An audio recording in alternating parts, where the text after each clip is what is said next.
Welcome to Tech Intersect. I'm your host, Tanya Evans, and my life and work exist at the heart of law, business, and technology. Yeah, I've earned a few fancy titles and degrees over the years, but the bottom line is I'm a writer, speaker, teacher, and lifelong learner, and I'm really excited that you've joined me on this journey. So what is Tech Intersect? Well, it's authentic, empowering conversations with really interesting guests who demystify complex topics to prepare you for the future, because your future is now. And it exists where law, business, and tech intersect. Get ready to listen, learn, and leverage. Let's get started. In this episode of Tech Intersect, I welcome Stefen Deleveaux to the show. Stefen is a Bahamian economist and an authority on blockchain and fintech in the Caribbean. He is president and CEO of the Caribbean Blockchain Alliance, which is a regional NGO formed to advocate for blockchain technology and also to foster its adoption through awareness and education. CBA is supported by major Caribbean blockchain companies, and Stefen has led the blockchain education of software developers, has facilitated various hackathons, and he continues to push to build cohorts of blockchain developers in the region. Stefen has also worked in multi-lateral financial institutions and in grant-making foundations. He's also the co-founder of the Shift the Culture startup advocacy group and the Arrowlynk Ventures business incubator, both based in the Bahamas. Now, in this episode, we talk about the friction-laden traditional worlds of finance and art and how they are extremely vulnerable to distributed ledger technology, also known as blockchain, and decentralized applications, and why this creates opportunities for the Black community in the Caribbean and throughout the diaspora in order to really upend systemic discrimination and truly create generational wealth. Now, Stefen shares a lot of wisdom in this episode, so get ready to take all the notes and then to take action. Okay, before we jump into the episode, please take a moment to follow and then like, share, and comment so that others who would benefit from this content can find it. Also, I invite you to visit my website, advantageevans.com, to learn more about my full suite of courses focused on the future of money, work, and creativity. This includes the flagship course from Cash to Crypto and my new course, the NFT Law Guide for Creatives and Collectors. And be sure to register for an upcoming free masterclass on either topic. There's something for everyone, from the newbie to the person who wants to take their crypto investments or their creativity to the next level. So seize this opportunity to learn while you earn, create generational wealth, and do so safely, legally, and confidently with multi-lesson modules, live coaching, and community. To be sure, I will give you the unbiased facts in plain language and give you a solid foundation. So be sure to visit advantageevans.com for more information. Okay, it's time to listen, learn, and leverage. Let's get started. Today, I am so very excited to welcome Stefen Deleveaux to the show. Stefen is a Bahamian economist and a leading authority on blockchain and fintech in the Caribbean. He's the president and CEO of the Caribbean Blockchain Alliance, an NGO dedicated to promoting the adoption of blockchain technology in the region. And he's also co-founder of the Shift the Culture startup advocacy group and Arrowlynk Ventures business incubator, both based in the Bahamas. We will talk about all of that and more in a moment. But first, Stefen, welcome. Hey, thanks for having me.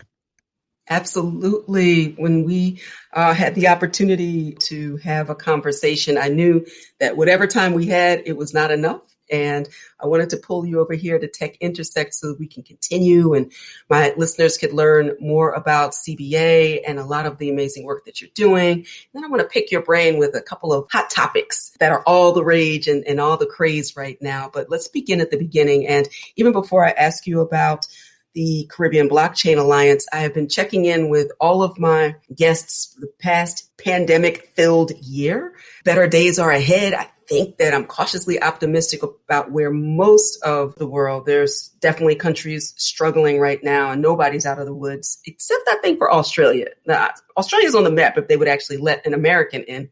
but that's a story for another day. But how are you doing? How are you and yours, personally, professionally? How goes it? I mean, all things considered, pretty great.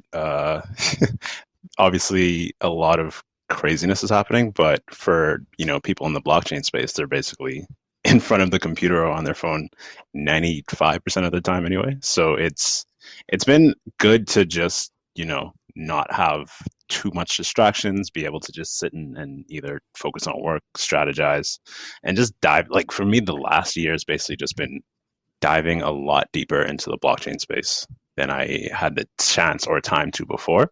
So it's been a lot of exploration, a lot of learning, most importantly. So on that front, it's been good.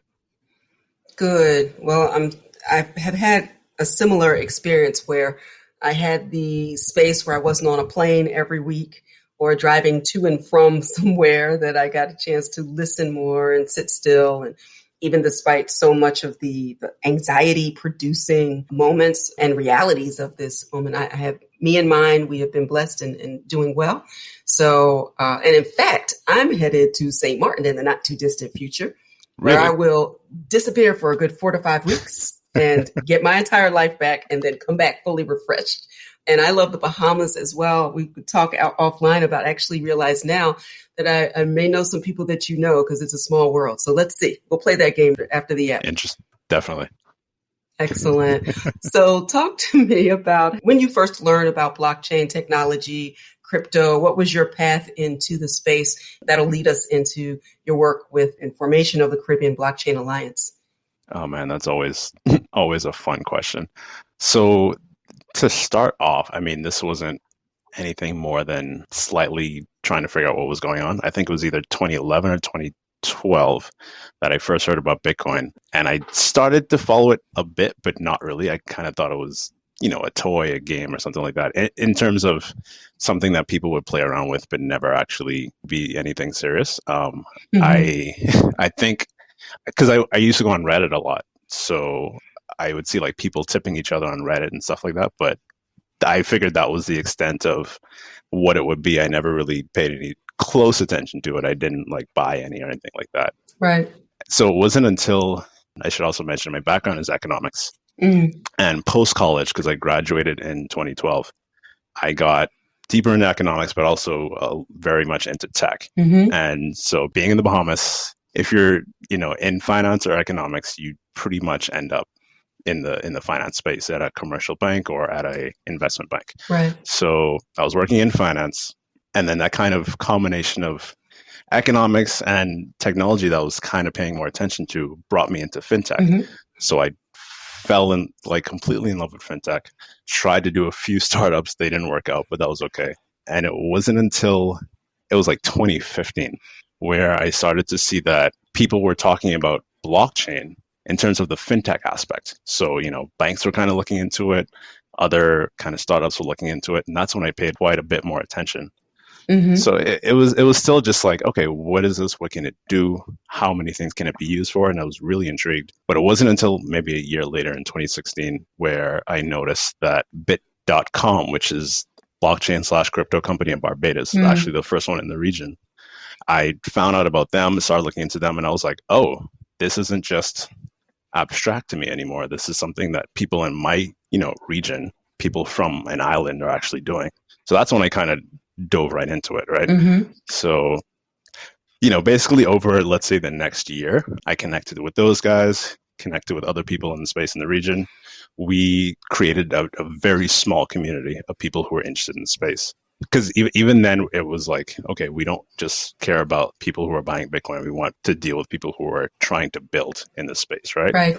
Yeah, from then, it was just, let's build and grow this community. And that's basically what we've been focused on. That is wonderful. And I'm wondering, because you are focused on the entirety of the Caribbean, what the interaction is across the islands. And for example, I serve on the FinTech Advisory Council for Bermuda and have been involved in a lot of those initiatives. I don't know as much about other islands and the engagement, but I know that just from some of the headlines, clearly Bahamians are focused intently on this particular space. So talk about the cross-pollination throughout the island diaspora in the Caribbean.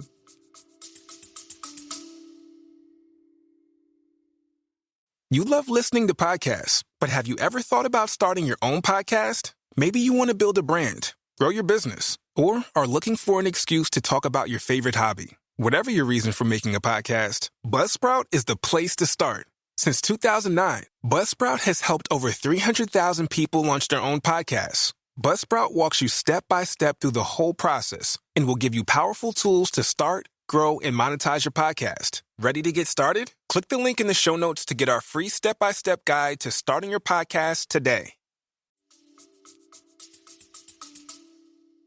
Yeah, for sure. It's very interesting, right? Because for the Caribbean, for small island states like ours, blockchain, has so much potential, definitely more than say in the US and Europe. And as you already know, because you're working with Bermuda, they are absolutely at the forefront in terms of the region. And it's kind of interesting because you have Bermuda, the Bahamas, Barbados, and Cayman that have really been pushing ahead. They already have their crypto bills, to try to get more regulation and smart, at least, regulation in the space, trying to bring more people in who, want to build blockchain companies, etc. But on the other hand, aside from the OECS, there's just been not that much engagement. Somewhat in Jamaica, they're starting to come around for sure. But outside of that, for the most part, there's not been that much engagement, especially not, say, up to a year ago. The pandemic did kind of open a lot of eyes to the need and the necessity for more digitization, blockchain being a large part of that. So that alone is kind of pushing things slightly forward, but there's still so much work to do.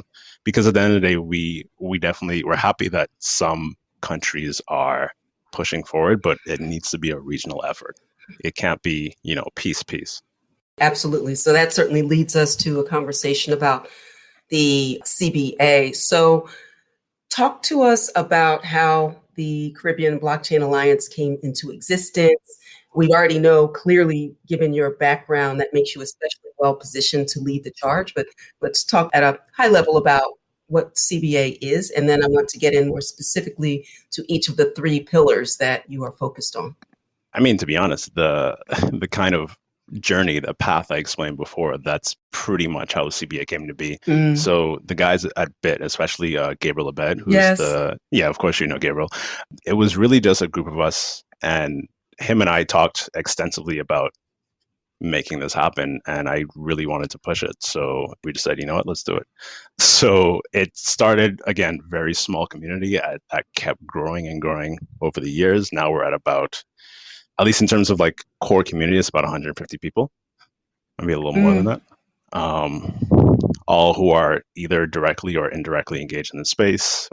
A few of the regulators who are paying more attention, practitioners, educators, etc. So it's gotten to a great little community that we are definitely going to continue expanding. And we were definitely focused on just building and growing that community first. And now that we're kind of happy with how things are, that became a focus, which really only started near end of last year, that kind of shift into our mandates, which, as you were going to bring up, are like the education and the public policy. Those are the main two. Yes, it's critically important when I think about adoption on all sides of the issue.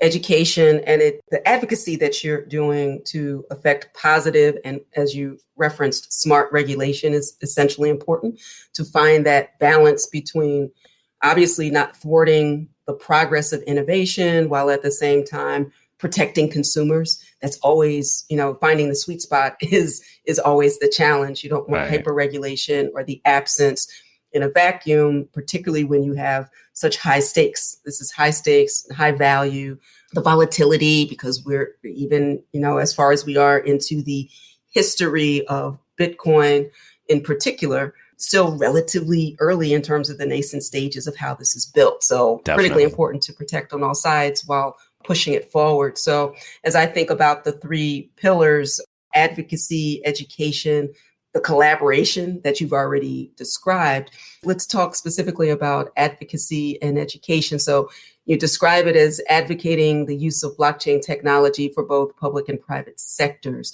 Talk to us a little bit more about how that is expressed in your work.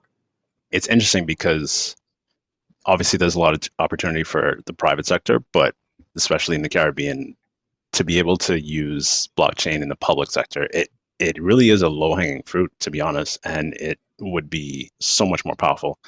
As you can imagine, everything is extremely fragmented in the Caribbean in terms of public sector. There's a lot of, I guess, disenfranchisement. Things just don't necessarily work too well.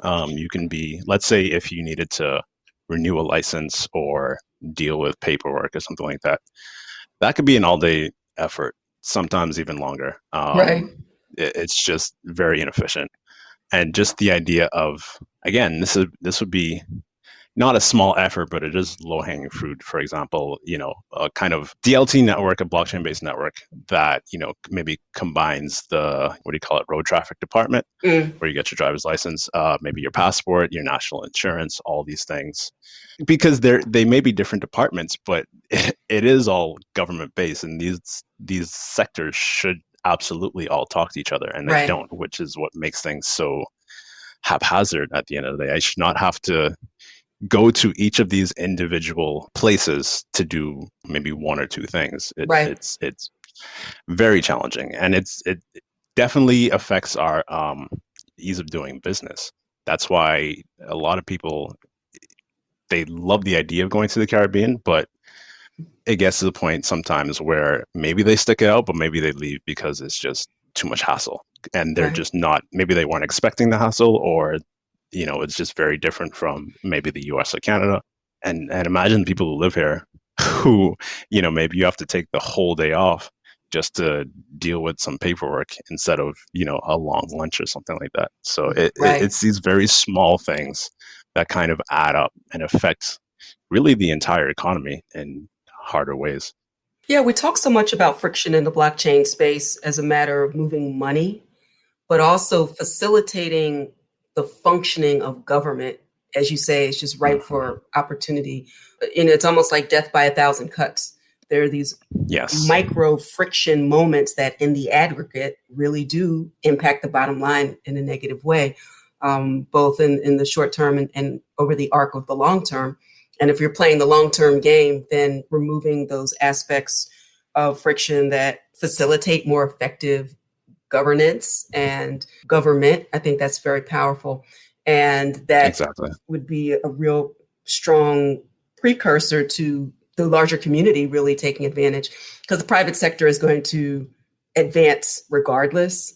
But as long as we're all connected and, it's a different show to talk about the vision, the original Satoshi or cypherpunk vision that said, no, we don't want any of that. No, abort mission. Right. This doesn't operate in a vacuum. Right. So, and even in terms of money, just the idea of, we are a bunch of small islands that are pretty close together. Right. Yet, if I wanted to send a bank wire, for example, if I wanted to send money to Jamaica, I have to send money literally to New York at JP Morgan, right, which goes to JP Morgan and then goes down to Jamaica. Like, you are literally sending money in the opposite direction just so I can make a payment.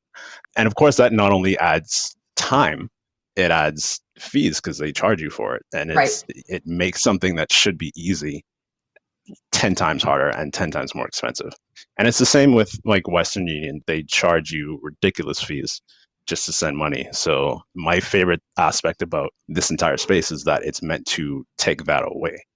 Absolutely. Remittances was always so clear to me why that was going to be extremely beneficial across the board. But for those, the buzzwords are unbanked and underbanked. Even if you are banked, it can be very expensive to participate in, and intentionally so. I believe this is a feature, not a bug of the system. Absolutely. So, and from your background in economics that this is the way that it was intended to function. And that's one of the many reasons I'm so bullish on the technology, in addition to some aspects of the crypto space, to be sure, and decentralized finance. I'm the chair of the Maker Foundation and the Maker DAO community.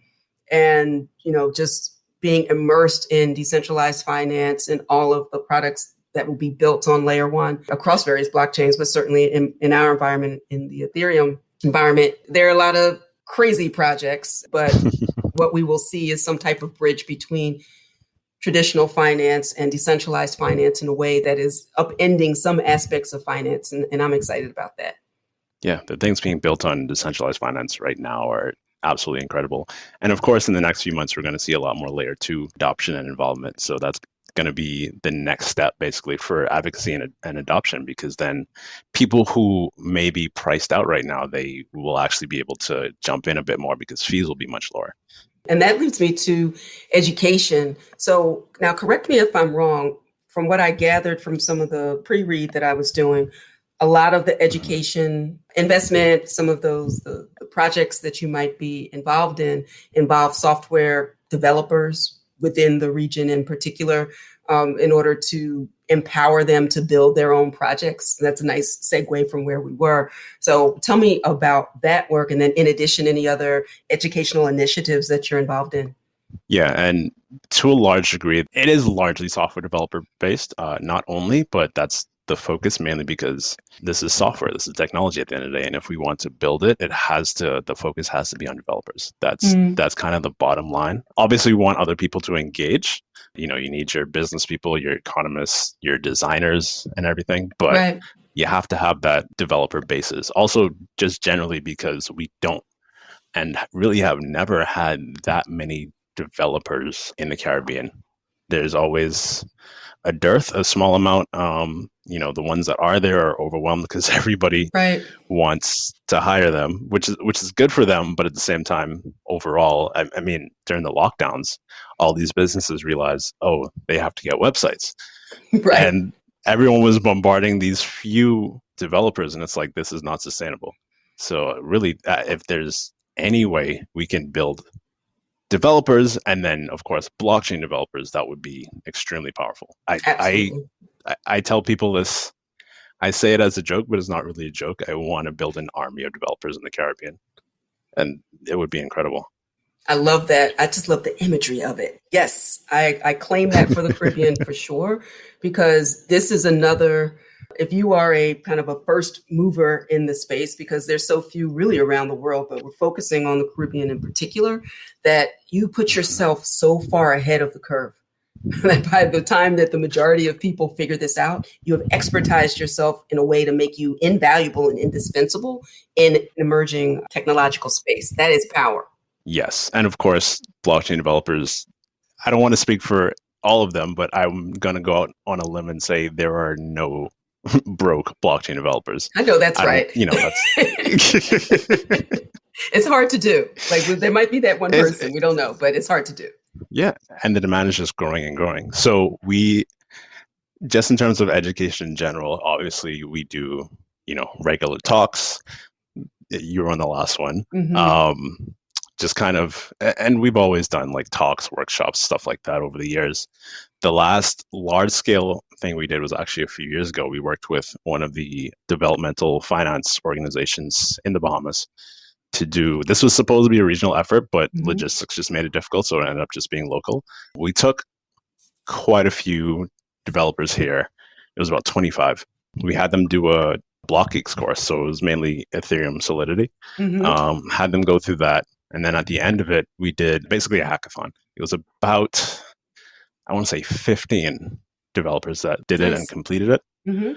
It was amazing, honestly. And I kind of want to go out on a limb again and say that was probably the most developers in one room in the Bahamas that we've ever had. And we definitely learned a lot from that too, in terms of like, how often can we do something like that? What's most sustainable?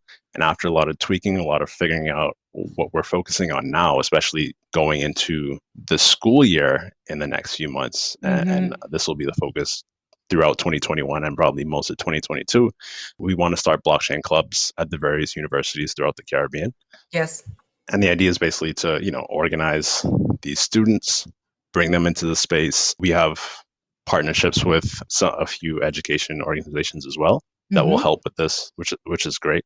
And yeah, the idea is just to kind of bring them into the space whether they are developers, maybe some of the business students as well, get them to learn about it, hand off or at least approach universities also with actual courses, and we'll get to that later on.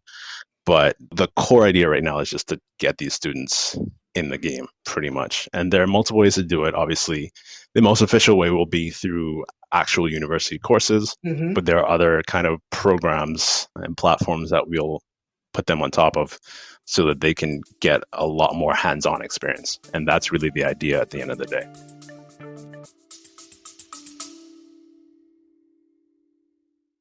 If you're an engineer or a scientist, you love Formula One, you love cycling, you love learning about how new technologies are changing the world around us, then I thought you may want to listen into my new podcast, the Neil Ashton Podcast.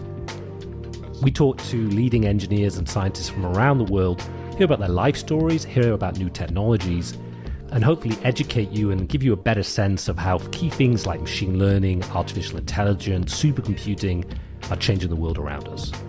If that sounds like it's something you might like, you should come and have a listen.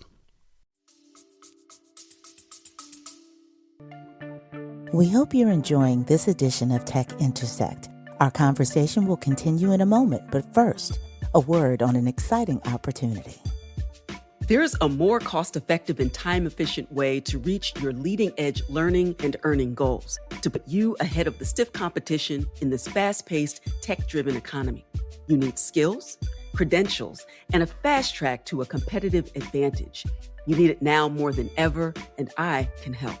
The Advantage Evans method puts you ahead of the curve with condensed, comprehensive online courses, curated content to leverage your current skills and expertise, live coaching, networking opportunities, and more. Upcoming courses include From Cash to Crypto to help you buy your first Bitcoin, and there are 2 ways to get your advantage. Advantage Evans Encore gives you maximum experience for your total competitive advantage and access for 1 year. It includes a live welcome and modules on terminology, buying and selling, exchanges, mining, earning crypto, trading and investing, and also several of the legal issues you need to know in order to be safe and secure as you enter this space. That includes tax compliance, how to plan for a Bitcoin estate, and securities laws to make sure you avoid any legal unforced errors.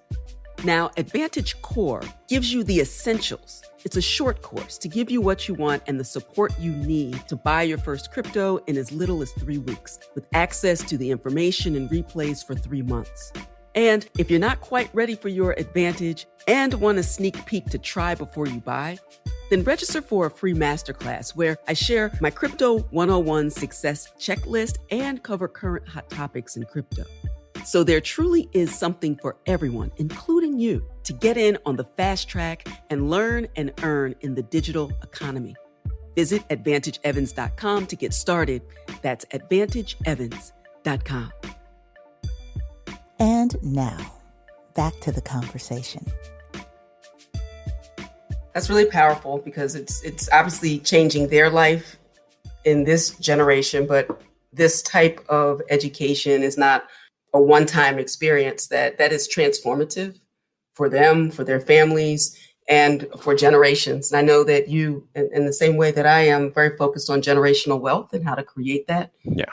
Moving beyond just having a job or a career or even being a high income earner, but about wealth, which is very different. And wealth in one generation, let alone generational wealth, so that the next generation is not starting over again. Because if the future generation is quote unquote starting over again, they're not starting over from point one. They're actually significantly behind. 100%. And I don't know if it's just my pandemic counting at this point, because 1 year is like 10 years. I don't even know what year it is right now. Right? Time doesn't exist anymore. But I know that time does not exist. We're in some type of vortex. I'm not quite sure what's happening, but I feel just like the acceleration of technology and time has something to do with getting a little bit older as well. But I just feel like the pace, it's almost like I was describing it to a creative friend. We were kind of riffing, and the idea of birth pangs. Yeah. And the closer you get to that creative moment, the faster things come. That's really interesting. I just feel a certain like this energy of what is to be born. So I, encourage everybody to really figure out what that might mean for them. And if you feel that sense of, I also describe it as roots growing down before you see that first piece of earth pushed aside as a seedling emerges. But there's a lot going on at the surface, I like that. Right? So what is it about what is to come, and how are we positioning ourselves to take advantage of it? Because we have a unique, and by you and we, and now I'm speaking to Black and Brown communities in particular, traditionally locked out by gatekeepers from tech and from finance. And now we're talking about the intersection of them both in the crypto space. Right. But it's a unique opportunity. And the work that you're doing is really empowering people. And I know, let's speak a moment about your views on empowerment of the community in particular. Yeah. And I mean, just the way you said how we're typically locked out, imagine basically double that, or maybe even 5 times that for the Caribbean, because we're also geographically locked out and financially locked out, because we're dealing with this de-risking problem where a lot of the correspondent banks that our banks kind of work with are just breaking off business with the Caribbean in general. A lot of the banks that were here are pulling out, which leaves many communities, even the ones who were banked before, it makes them unbanked, and it gives less options, less chances to really engage in the economy in a very significant way. Right. And it's a massive problem. And like you kind of alluded to before, it's by design. Right. This isn't, it's not like an accident. I don't know how deep to go here, but it is a kind of branch of imperialism where the larger countries know what they're doing to the small countries, and they kind of don't care. Yeah.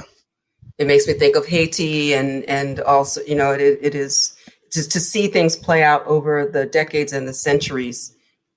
I mean, the blueprint is already there about how that works. The question is, in what ways in each generation do we chip away at that and chip away? And so the work that you're doing is definitely doing that. And we are in this time with this next iteration of the internet with a global reach, decentralized processes, and the work that you're doing to empower people on the education side to not just participate as consumers. Consumerism often holds us back as well. Yes, 100%. Being a builder is really where it's at. I always think of like a sports analogy. If somebody's willing to pay a basketball player $10 million or $100 million, whatever somebody gets over the lifetime of their career, what's the person who's paying? What are they? That's the person I want to be.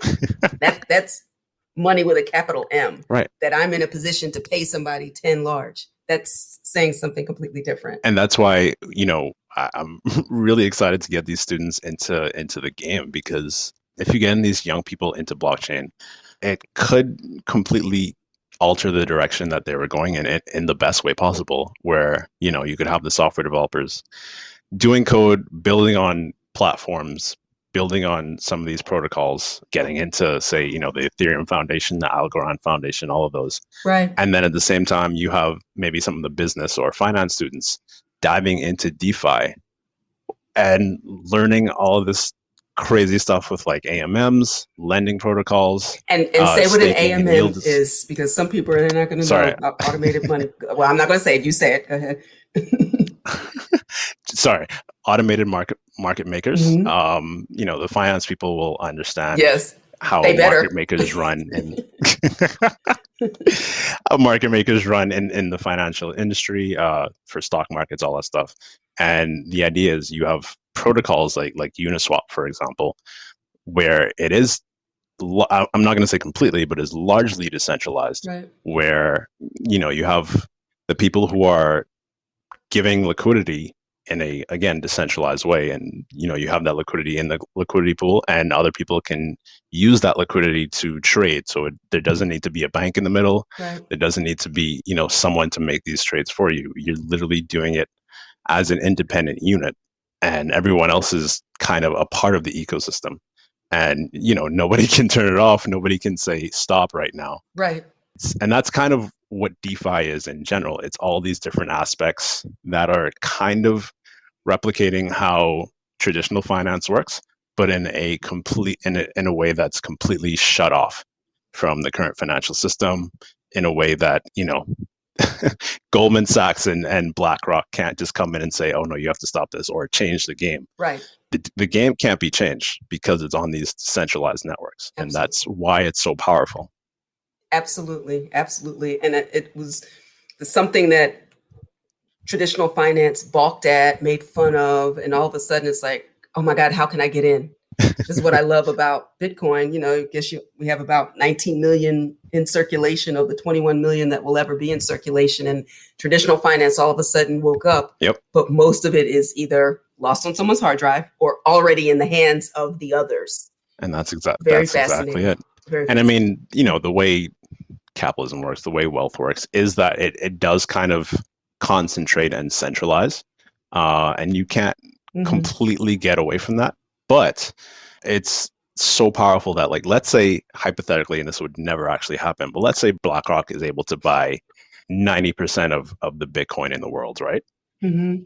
They could own that, and they would still not be able to change the Bitcoin network in any way.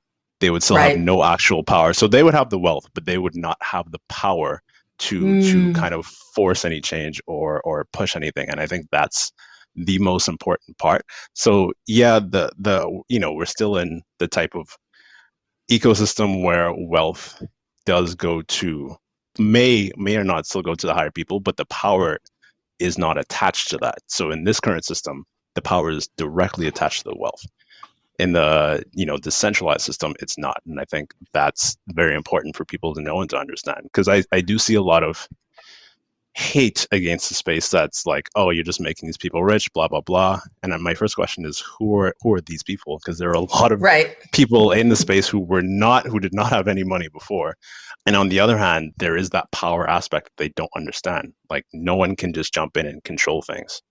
That is really powerful. That's going to really stick with me, and I hope with my listeners as well. My final question related to the shift in power and in value, the major focus and spotlight for this first quarter of 2021, the second now, and at the end of last year in particular, the non-fungible token boom in the creative space, in creativity and collectibles.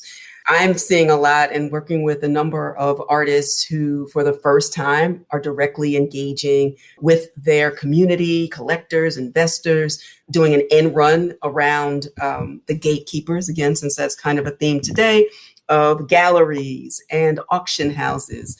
And then there's a lot of other frenetic craziness out there too, speculation and throwing any old JPEG up and trying to sell it for a lot of ETH. What are your thoughts about the NFT space? Well, you know I'm biased, but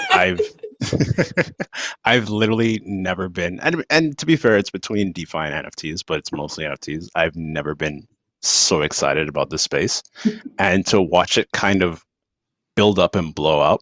So I personally got into NFTs, I want to say August of last year. Yeah. And around that time, it was still pretty niche, right? It was starting to get a little more traction, but still most people had no idea what it was. And then all of a sudden in like January and February, it just went insane. Nobody saw it coming. I definitely didn't see it coming. And I just saw it as, you know, this is pretty cool. I enjoy this. I love the art. Yeah. I don't mind spending a little bit of money to buy this art, especially because I'm very much an art person, but I don't have the space to you know, buy physical art. So this was literally like, this is like, okay, this is perfect for me. I can just have this artwork in my wallet. I can look at it whenever, because I'm on my phone all the time anyway. Right. And this kind of signifies why, and I mean, this is coming from the collector side as well, why it's so powerful for people, you know, millennials or you know, the Gen Z that will definitely come up.